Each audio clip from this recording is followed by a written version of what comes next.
الله الله الله يا بلادنا الله.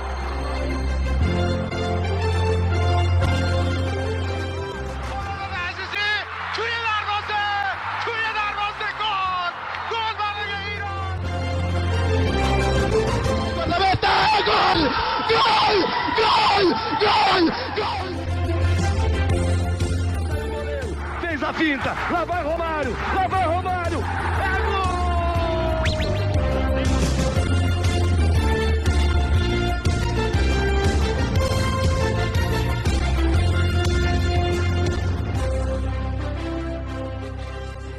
Olá lá, seja bem-vindo você a mais uma edição do podcast, o podcast do Ponte Verde, a casa do futebol de seleções. Eu sou Gabriel Salaf e essa é a nossa edição 165 para finalizar a nossa cobertura da Copa Ouro. A Copa Ouro terminou no último domingo, aí, dia 6, e a gente teve mais um título do México, mais um título de Latri, o 10º título mexicano na competição. Então a gente vai repercutir tudo sobre a final, claro, todos os desdobramentos que a competição deixa, né, para ao longo aí desse ciclo de Copa do Mundo, nessas duas seleções que disputaram a final, que não vão mais jogar de forma oficial até a Copa. Vamos debater um pouco de como fica essa situação no cenário da CONCACAF.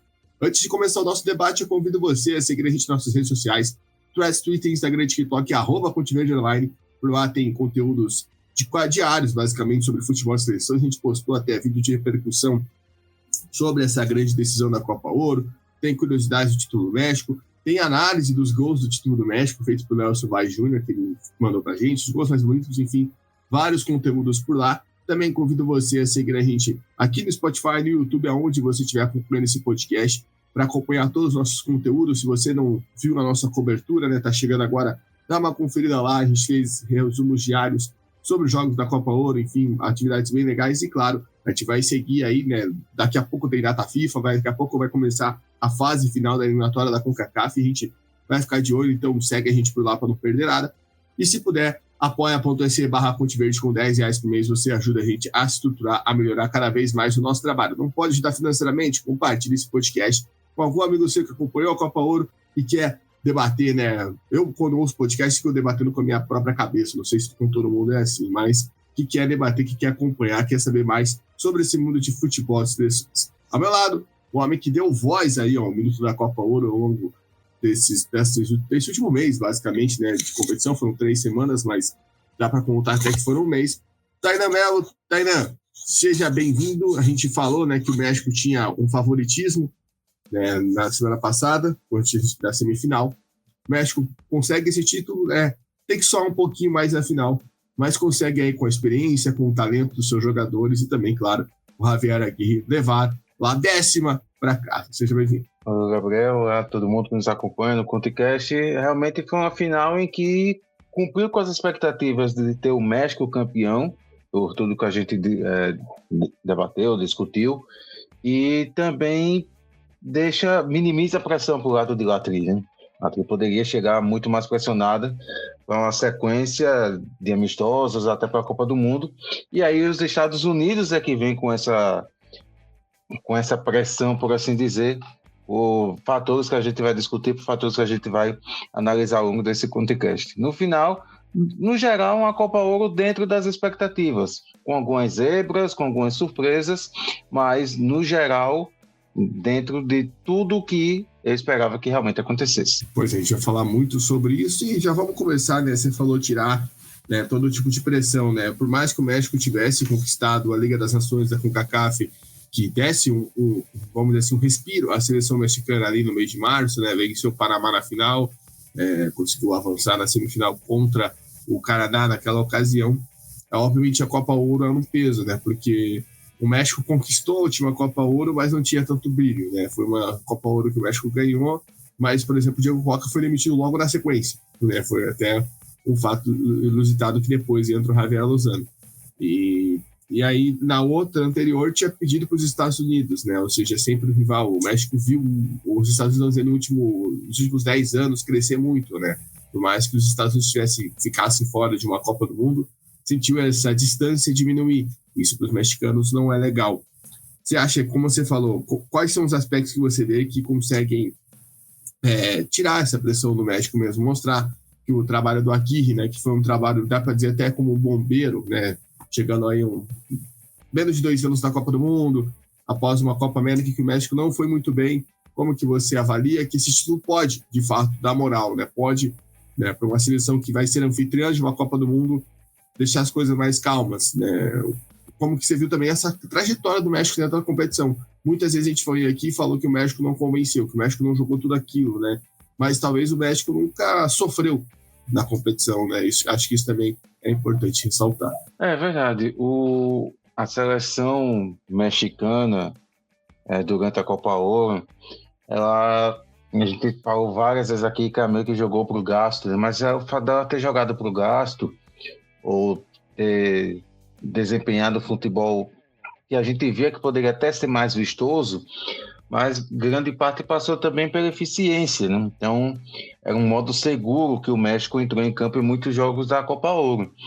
E a seleção, ela jogava, fazia um gol e tentava se segurar para garantir a vitória, até porque o objetivo nessa Copa Ouro, pelo que a gente conseguiu acompanhar, era de realmente ter um período, conseguir emendar um período mais tranquilo. O México vem passando por várias trocas de técnico, várias estabilidade, e aí com troca de técnico tem jogadores que podem ser usados e outros não, mudança de filosofia. Então, passa por esse período de uma reorganização, de criar uma seleção que tenha a identidade, que todo torcedor da seleção mexicana consiga entender, ver aquelas peças, aqueles jogadores, entender qual futebol é jogado, qual é o estilo de jogo, o que esperar da seleção quando está em campo com aqueles jogadores. E quando foi necessário que o México jogasse mais, ou desse uma resposta mais convincente, isso aconteceu, principalmente na semifinal e na final. A semifinal enfrentou uma seleção em que nitidamente já tinha chegado no limite, tinha atingido o teto, como a gente falou no podcast anterior sobre a Copa Ouro, que foi a seleção de Honduras. Vê que as limitações hondurenhas ficaram muito evidentes e o México, embora tenha conseguido vencer por 1-0, o gol ser marcado apenas no segundo tempo, era uma seleção que não sofria, uma seleção que conseguiu dominar, primeiro por não sofrer e depois, quando teve a oportunidade, ser efetivo e marcar o gol que garantiu a vaga na final. E na final, o time entrou em uma situação adversa por ter saído atrás do marcador logo no começo do jogo, com 3 minutos. Mas aí, diante também da postura dos Estados Unidos, que os Estados Unidos também tinham uma situação semelhante, e marcou o gol e passou a ficar um pouco mais no campo de defesa, o México passou a ter mais campo para trabalhar. E conseguiu, por meio de uma atuação muito eficiente do meio de campo do ataque, como a gente falou no minuto da Copa Ouro. E também o Elcio trouxe na análise do primeiro gol, dos 2 gols do México, mas principalmente do primeiro, de como o trabalho feito pelo Aguirre nos treinamentos, na questão não só do Aguirre, mas de toda a comissão técnica, como um trabalho tático para furar um bloqueio, para conseguir ser eficiente nas finalizações. Que até o momento a gente via o México com mais posse de bola, mas com dificuldades de levar perigo, de finalizar.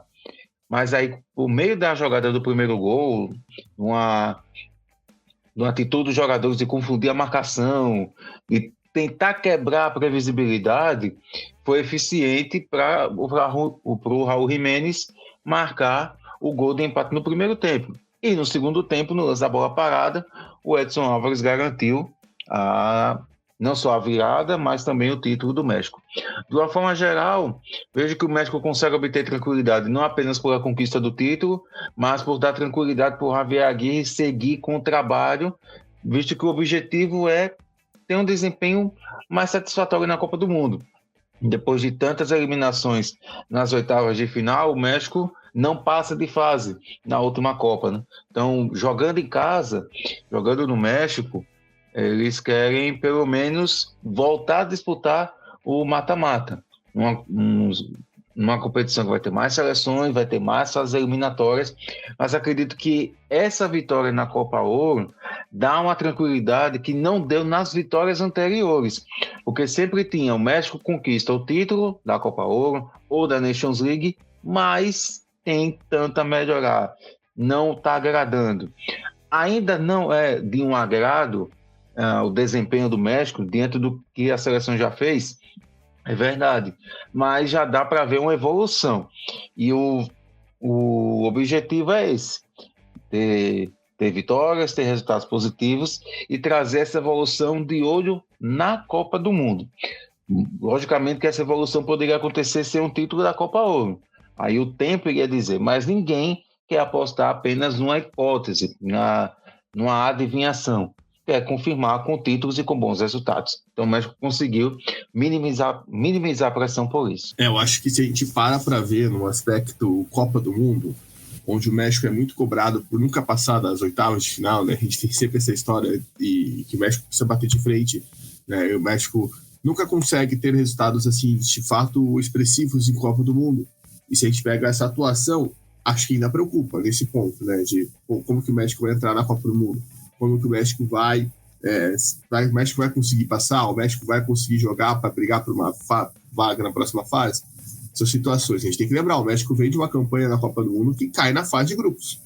Não, o México acaba ficando para a Argentina e para a Polônia na fase de grupos, né? Teve até aquele jogo contra a Argentina que o México podia eliminar a que viria a ser a futura campeã mundial, e o México, como já diria o nosso maestro Júnior, não gira a faca, né? Então tem esses poréns que o futebol dá.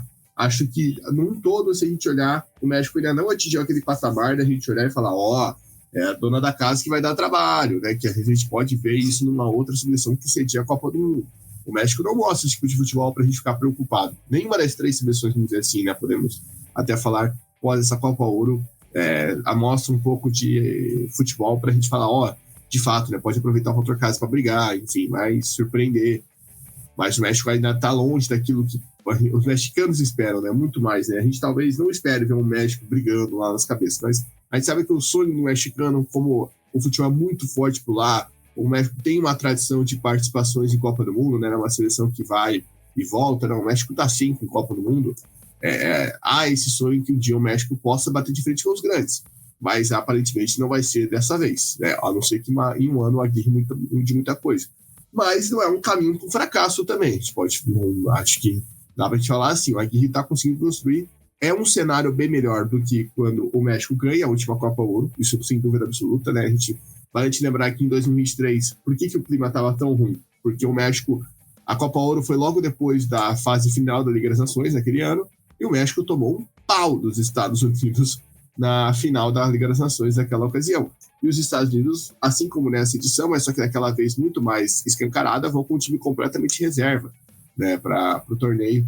E dessa vez houve problemas com o Mundial de Clubes, houve a questão do Pulisic, que pediu dispensa, brigar com o Pochettino, né? Naquela vez não, foi parte do planejamento. O time principal joga a Liga das Nações e a gurizada joga a Copa Ouro.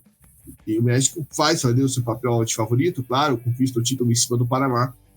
Mas, como eu falei, o Coca já sai demitido, né, da competição. Né, o Lozano mesmo assume e não muda muita coisa. Então tem esses poréns, acho que sai a situação diferente. Eu queria que você falasse, Taina, quais pontos positivos você viu nesse México, individualmente falando, né?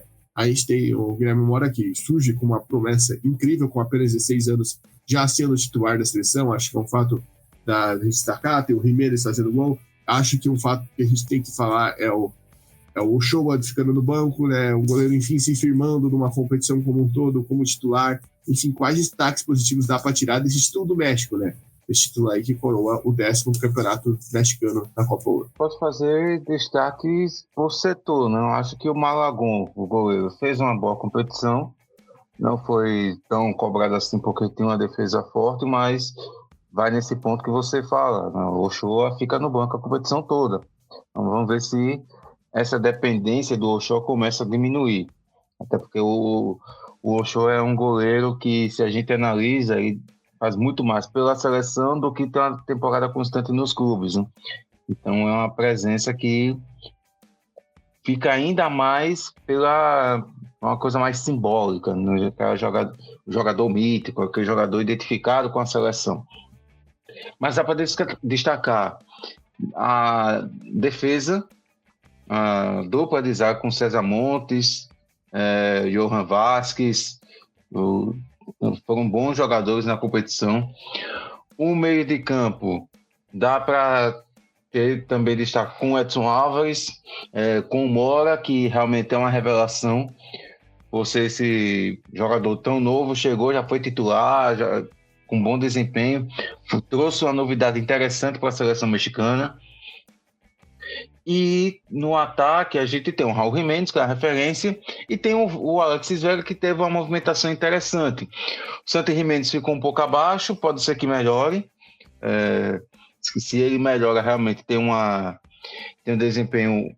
A seleção mexicana tem um desempenho melhor, tanto que no primeiro jogo os dois jogam juntos, o Raul Jiménez e o Santi Jiménez, e não dá certo. E a partir daí, o Aguirre escolhe o Jiménez como titular e o Santi Jiménez entrando no segundo tempo. Então, como destaques, para tentar resumir, o César Montes na defesa, o Mora como essa revelação e o Raul Jiménez no ataque. São os 3 jogadores que me chamaram mais a atenção. Mas claro que dos que eu falei também fica um pouco abaixo, mas são jogadores interessantes que dá para nortear, dá para ser essas referências nesse trabalho do Aguirre. O jogador para a gente chamar muita atenção é Edson Álvares, né, que foi eleito o melhor jogador da Copa Ouro, né, até muito mais pelos gols que ele fez, né, foi um cara que, por mais que jogue no sistema defensivo, ele apareceu muito bem no ataque, e acho que coroa ele por isso, né, um jogador que fez o gol do título, e apareceu muito bem ao longo das partidas, até ficou aquela estranheza na hora do prêmio, porque todo mundo esperava que esse prêmio fosse para o Raul Jiménez, né, e acabou não indo. O Álvares apareceu muito bem ao longo de todo o campeonato. Acho que também significa muito dessa solidez, né, defensiva que a gente pode destacar, né, que um time que talvez não tenha sofrido tanto, um time que talvez não tenha tomado tanta pressão, mas conseguiu controlar os jogos no meio de campo. Então o Álvares é muito mais símbolo do que o Raul Jiménez, que, claro, é o grande jogador da seleção, isso não tem como tirar, e talvez não tenha aparecido com tanta eficácia em outras partidas, por mais que você até trouxe em muitos momentos como a seleção dependia dele, né, até no setor ofensivo, como o México dependia dele. Só para destacar, o artilheiro da competição acabou sendo o Ismael Dias, né, com 6 gols. O Ismael Dias do Panamá, que caiu nas quartas de final, mas já tinha feito 6 gols em 4 partidas. Né? Então, bora falar sobre os Estados Unidos, né? Eu acho que tem que falar sobre os vice-campeões. Dá para dizer que o Pochettino sai com peso, porque a gente até debateu isso, né? Os Estados Unidos estão com uma seleção meio mista, tem alguns jogadores que de fato estarão no time principal da Copa do Mundo, alguns jogadores pedindo passagem, como o Diego Luna, mas jogadores que sumiram na final, né? O Luna é um deles, né? A gente falou, tem vários jogadores aí que não apareceram muito bem, que não conseguiram fazer uma grande partida no momento mais decisivo, podemos falar assim, né? Os Estados Unidos não conseguiu ter esses jogadores mais presentes, né, na criação, além de, claro, né, toda aquela questão que a gente já tinha falado, né? Só para passar aqui, jogadores, o Mike Tiemann não fez um bom jogo, até o Alex Freeman também, outra peça que não apareceu tanto, e a gente falou várias vezes que os Estados Unidos estavam fazendo uma campanha ao longo da Copa Ouro, que era jogar para o gasto, vai jogar para o gasto mesmo. Fazia um gol, começava a controlar o jogo, só que dessa vez você tinha uma seleção mexicana do outro lado, né? E a gente talvez possa até falar que já tinha sofrido um pouco contra a Costa Rica disso, né? O Estados Unidos sai atrás, logo de cara, consegue a virada, mas em vez de tentar matar o confronto, permite que a Costa Rica reaja e quase toma a virada, né, antes de levar a decisão para os pênaltis.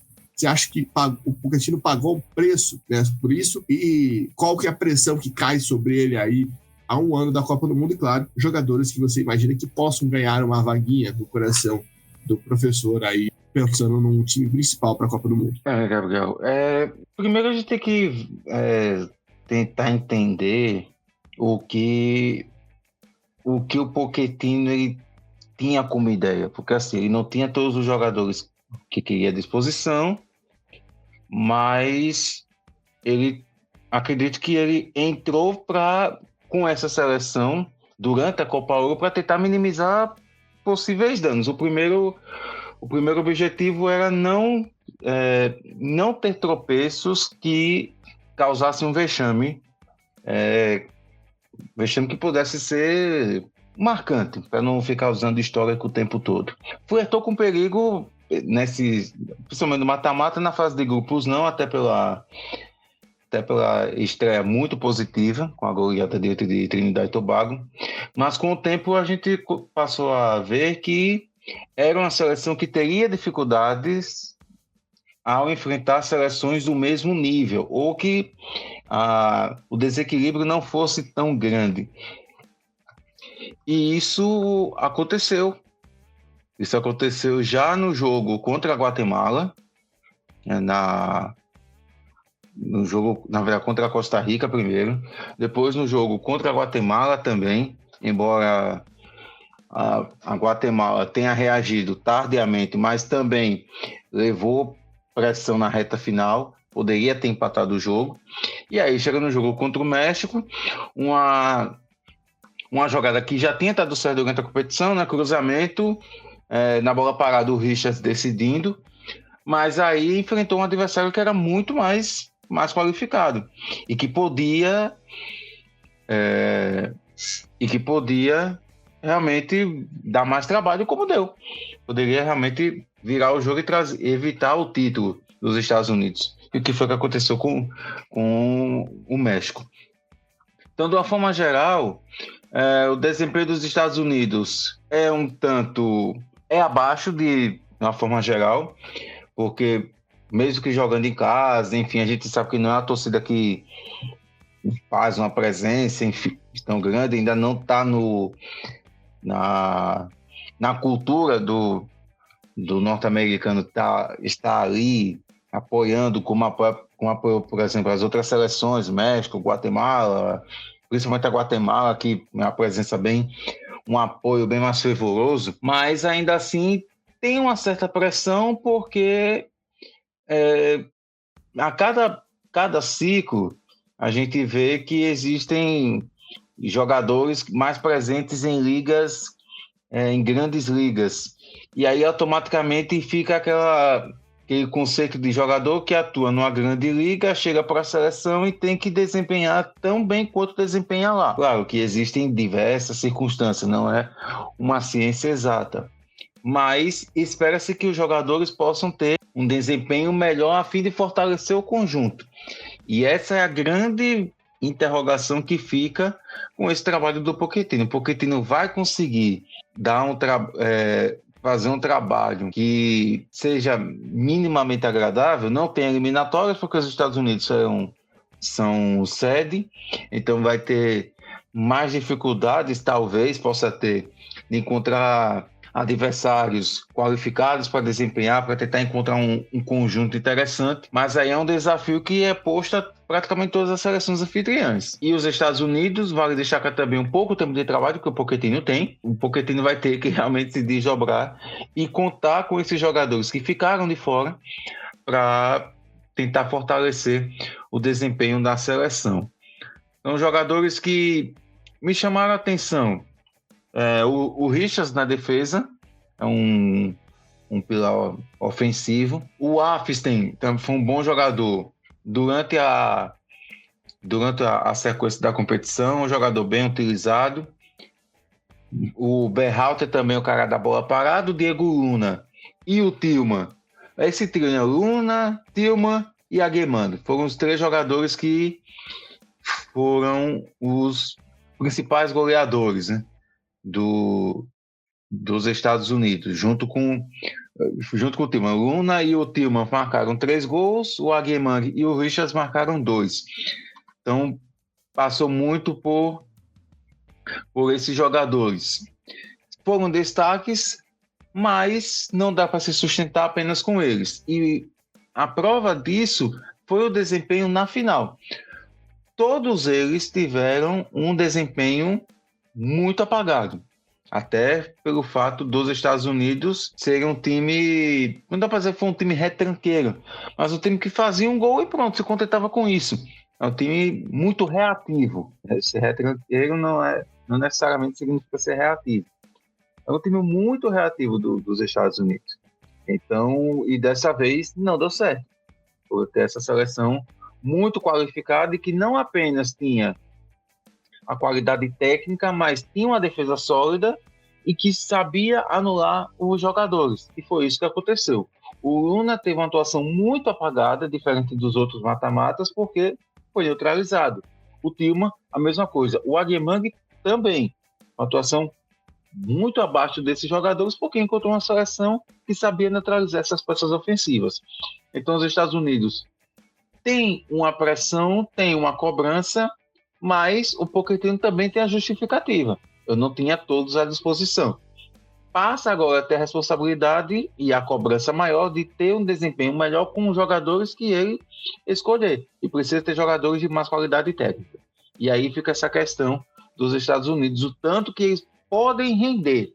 É nítido que eles podem render mais, mas o tanto que eles podem, aí os jogos irão responder para a gente. E aí fica essa cobrança de ter um melhor desempenho essa seleção do Pochettino.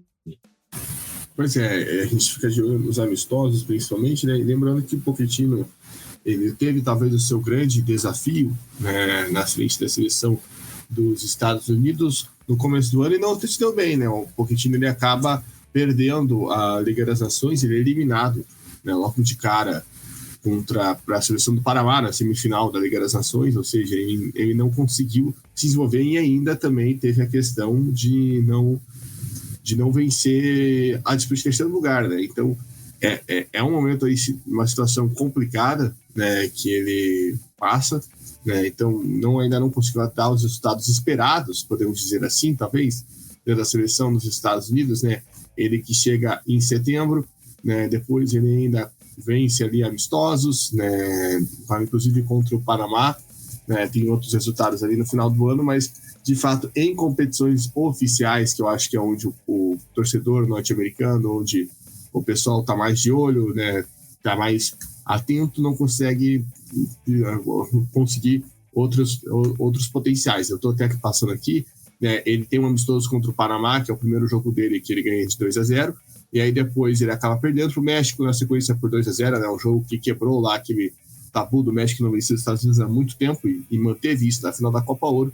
Aí depois ele elimina a Jamaica nas quartas de final da Liga das Nações, e no começo do ano ele tem aquele camping, né, que os Estados Unidos fazem com jogadores universitários ou jogadores novos da MLS, e aí ele vence Venezuela e Costa Rica com essa seleção.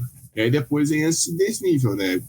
Com a seleção principal perde os 2 jogos em Liga das Nações, e com essa seleção aí da Copa Ouro perde 2 amistosos antes, acaba conseguindo, né, ter 100% de aproveitamento na primeira fase, passa um empate na quarta final, vence a Guatemala, mas acaba perdendo na final. Acho que ainda, pela expectativa que há, eu acho que a confederação, né, a US Soccer, depositou no Pochettino, né, pelo nome que ele é. A gente lembra que quando houve a troca após a Copa América, se falou até no Klopp, né, para comandar a seleção dos Estados Unidos. Havia essa expectativa de um trabalho grande, né, de um nome grande e trazer resultados grandes para os Estados Unidos nessa Copa, onde, tá bom, eles vão dividir a sede, mas a Copa basicamente vai ser nos Estados Unidos. Então havia essa expectativa e o Pochettino não está correspondendo. Então, acho que para fechar, a gente podia até destacar, a gente já falou de todas as seleções aqui que caíram, que ficaram, mas fazer um balanço final de quem se destacou e quem não se destacou, né? Quem que você acha que sai maior do que entrou nessa Copa Ouro e quem que você acha que sai menor do que entrou, né? Quais seleções você, entre essas 16, você acha que dá para ver esse parâmetro? Principalmente, como eu falei no começo do podcast, em setembro já começa a terceira fase das eliminatórias da CONCACAF, aí que vão definir os classificados para a Copa do Mundo, né? Principalmente das seleções que vão disputar as eliminatórias. Lembrando, México, Canadá e Estados Unidos já estão classificados, mas óbvio, a Copa Ouro vale muito para eles tirarem como lição, né, o que melhorar, o que aperfeiçoar ao longo desse um ano de preparação em amistosos. Eu acho que sai menor do que entra potencialmente a Jamaica. Essa é a grande decepção da Copa Ouro.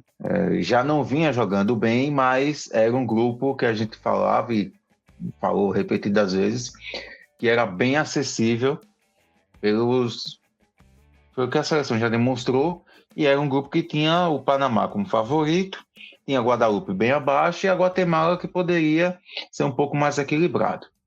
E aí, logo na estreia, a Jamaica perde para a Guatemala, sofre para ganhar de Guadalupe e depois precisava vencer e é goleada com sobras pelo Panamá. Então, eu vejo o Panamá como uma seleção que sai muito abaixo na Copa Ouro, e que outra que pode sair um pouco abaixo, mas fica no meio termo, é o Canadá. Que o Canadá, que a gente falou, né? Jogou no Canadá na estreia, foi ótimo. Saiu do Canadá, parece que o futebol não foi junto, né? Então foi uma seleção que esbarrou em algumas limitações, mas, claro, vale destacar que não tinha alguns jogadores que são importantes, como o Alphonso Davies. O Jonathan David jogou, era a principal referência, mas se via muito que ele estava muito esgotado pela temporada que vinha no futebol europeu. Então, é uma seleção que liga o alerta.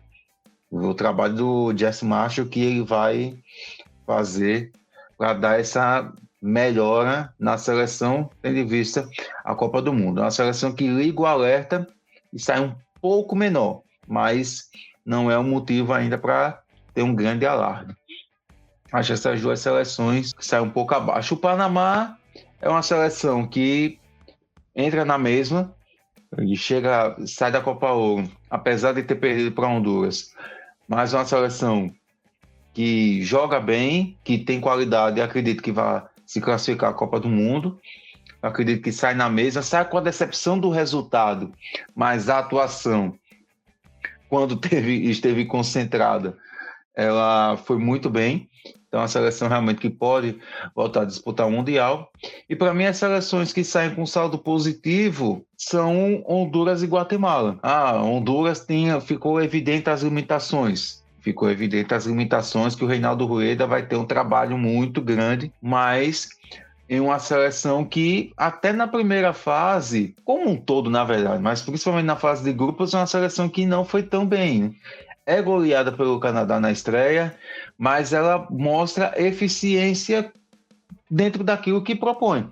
O Rueda sabe as limitações que a seleção de Honduras tem e soube trabalhar com essas limitações para obter resultados nos outros jogos.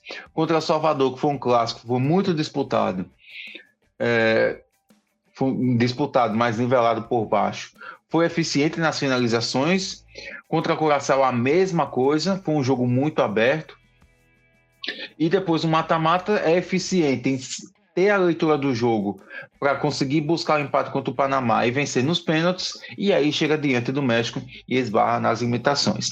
Então acredito que Honduras, conscientemente, ela sai melhor e pode buscar um resultado interessante para voltar a disputar a Copa do Mundo. E a Guatemala, para mim, é uma surpresa, talvez seja a maior surpresa.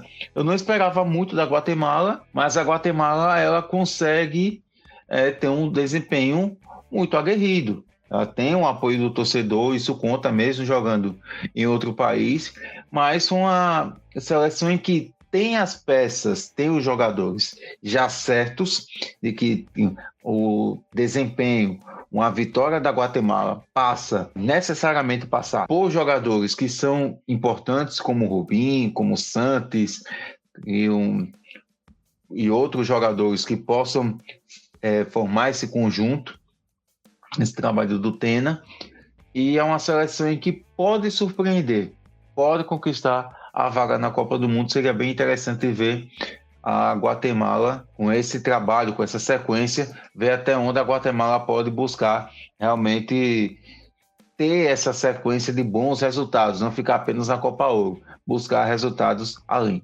Então, essas seleções, acredito que Costa Rica sai um pouco menos pressionada, mas precisa melhorar, assim como o Canadá. Acho que elas ficam na mesma. Guatemala e Honduras, para mim, saem maiores e a seleção da Jamaica sai menor do que entrou na Copa Ouro. Vou ficar com você nessa da Jamaica sair com a grande decepção e a Guatemala sair como um grande destaque, né? E claro, não, como você contou, não menosprezando o Panamá. Eu acho que, obviamente, o Panamá, como já falou em outras oportunidades, tinha time para fazer mais, tinha time para brilhar mais.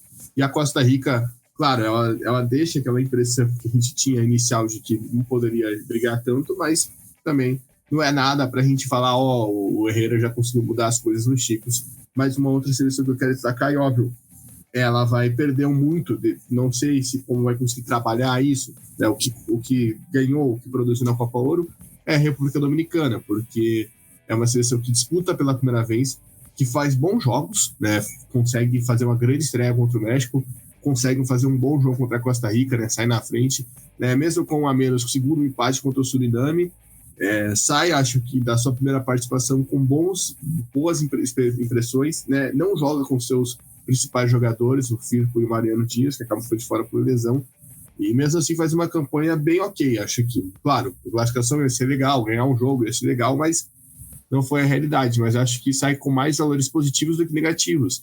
Só que, como a gente falou, é uma seleção que voltará apenas a jogar de forma profissional, uma competição oficial, depois da Copa do Mundo, né? Então, ver como eles vão trabalhar esses amistosos, ver como que a seleção da República Dominicana vai administrar esse tempo livre, de ócio, não sei como a gente pode descrever, né? A ver aonde que eles vão focar os amistosos, se vão jogar apenas com seleções locais, né? Do Caribe, da América Central, da América do Norte, ou se vão deslumbrar o mundo, né? Podem até que bater na América do Sul, por que não? Né? Já que as eliminatórias aqui acabam em setembro, depois disso as seleções ficam livres também. Enfim, ver aonde a República Dominicana vai aplicar, entre aspas, aquilo que ela conseguiu produzir nessa Copa Ouro, né? Não deixar isso morrer, não deixar, com certeza o público dominicano, que a gente começou a perceber, né, que está comprando o futebol bastante, não deixar isso morrer, não deixar que essa evolução que foi vista nos Estados Unidos fique para trás, mas de fato possa dar passos para capítulos mais vitoriosos da seleção dominicana, que também, além dessa participação na Copa Ouro, também conquistou um acesso, a gente vale lembrar, de forma excepcional na Liga das Nações, né, com 100% de aproveitamento, vai jogar a Liga A, mas, como repito, após a Copa do Mundo só. Então, tem um ano aí de trabalho para se fazer por lá. E é isso, pessoal. Então, claro, fica aqui também um asterisco gigante com o CACAF, que não convide mais seleções, por favor. Acho que ficou evidente como todas as seleções do continente querem participar da Copa Ouro, se empenham, né? É legal para todo mundo. Ia ser muito mais legal se tivesse uma outra seleção, seja do Caribe, seja da América Central, ali, uma Nicarágua, uma Guiana, enfim, seleções que acabaram ficando de fora, seleções que nem puderam disputar playoffs por conta, né, dessa imposição da CONCACAF em convidar alguém, do que os reservas da Arábia Saudita, né? Então, acho que fica só esse destaque para a CONCACAF botar a mão na consciência para a próxima edição, 2027. Acho que o formato com a classificação da Liga das Nações ficou muito bom, né? Você pegar os times que vão ser semifinalistas, os times que sobem como primeiros colocados na Liga B, e o resto você faz um playoff ali de acordo com a classificação. Acho que isso vale muito. Acho que é um negócio que pode ser muito bem pensado, muito bem trabalhado. Resta com o CACAF valorizar o seu produto, valorizar o seu continente. E a gente viu aqui nessa competição que há ótimas seleções, que há boas seleções que conseguem entregar uma competição grande. Não é porque, de novo, afinal foi México e Estados Unidos que a competição não valeu a pena. Muito pelo contrário. Então, acho que fica esse recado também para a CONCACAF valorizar mais o futebol local na próxima edição. Vamos ver se por algum motivo, por algum meio, chega até eles ou toca no coração da galera lá em Miami. Então é isso, pessoal. A gente fecha aqui a nossa cobertura da Copa Ouro e a gente agradece muito a você que esteve conosco. Né? Foram 14 podcasts diários, né, com resumos dos jogos e também outros podcasts com as análises, né, com a prévia da fase de grupos, o pós-fase de grupos, pós-quartas, pós-semi, pós-final. Aí você, acho que dá 5 podcasts, né, se eu não estou enganado, no geralzão, né? Enfim, a gente agradece muito a você que esteve conosco, agradece muito a você que participou dessa nossa cobertura. Né? Como eu falei anteriormente, a Copa Ouro fecha esse ciclo do Fonte Verde, ainda não para a Copa do Mundo, porque ainda vai ter uma CAN, mas a gente conseguiu, desde quando a gente implementou essa metodologia de trabalho em competição continental, nesses moldes, a gente fez isso em todas as competições, na Copa da Ásia, na CAN, na Copa América, na Eurocopa, na Copa das Nações da Oceania, e agora fechando com chave de ouro na Copa Ouro. Então a gente agradece muito a você que esteve conosco nessa cobertura. A gente liga aí os motores agora de fato pensando em Copa do Mundo, pensando nas últimas vagas, né, que vão ser o grande destaque nesse segundo semestre de 2025. E convido você a caminhar conosco. Você que está chegando agora ao nosso podcast, o Ponte Verde, segue a gente nas redes sociais, Twitter, TikTok, Instagram, @PonteVerde_. Como o Tainan falou, também a gente teve conteúdos, né? Teve as análises do Elcio, enfim, muita coisa legal, teve as prévias, enfim, a gente vai seguir postando material por lá. Segue a gente por lá, @CultiVerde Underline. Também segue a gente aqui no YouTube, no Spotify, onde você está escutando esse podcast, para que você possa conferir nossos próximos conteúdos. Pré-data FIFA vai ter as análises, as prévias das eliminatórias, da CONCACAF também, mas de todas as outras, para a gente conseguir acompanhar, para fazer o acompanhamento, a análise certinha dos jogos. Enfim, você pode acompanhar conosco. E também, se puder, apoia.se/CultiVerde com R$10 por mês. Você pode ajudar a gente a crescer, a continuar cada vez melhorando o nosso projeto.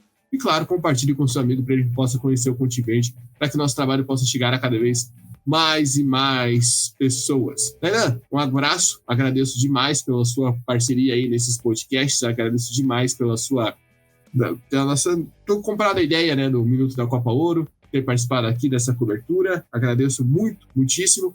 E a gente segue firme, né? Porque em setembro tem eliminatórias. Em setembro a gente vai começar a caminhar para ver quem serão as 3 seleções que vão para a Copa do Mundo de forma direta e as 2 que estarão nos Estados Unidos em março disputando a repescagem. Então, forte abraço e a gente se vê, né, daqui um mês, mais ou menos, um mês e meio, a gente volta aqui para falar mais sobre o futebol da CONCACAF. Forte abraço, meu amigo. Gabriel, obrigado pelo convite. Foi um prazer estar por dentro da Copa Ouro, cobrir esse desempenho das seleções. Foi bem interessante ver que a competição realmente chegou num nível bem interessante e precisa realmente adotar esse caminho e evitar que seleções de fora estejam, porque na CONCACAF tem seleções mais do que suficientes para disputar a competição. Com prazer, vamos continuar acompanhando. Tem eliminatórias, tem amistosos também da seleção da CONCACAF, ver essa preparação dos anfitriões. Então tem muita coisa ainda para a gente acompanhar. Vamos seguir. Exato, tem muita coisa pela frente, a gente vai ficar de olho, já seguir acompanhando. E claro, você é mais que o nosso convidado para seguir conosco nessa caminhada. Quando tiver de caminho da Copa do Mundo e da Copa Ouro, passa por aqui. Até mais, forte abraço.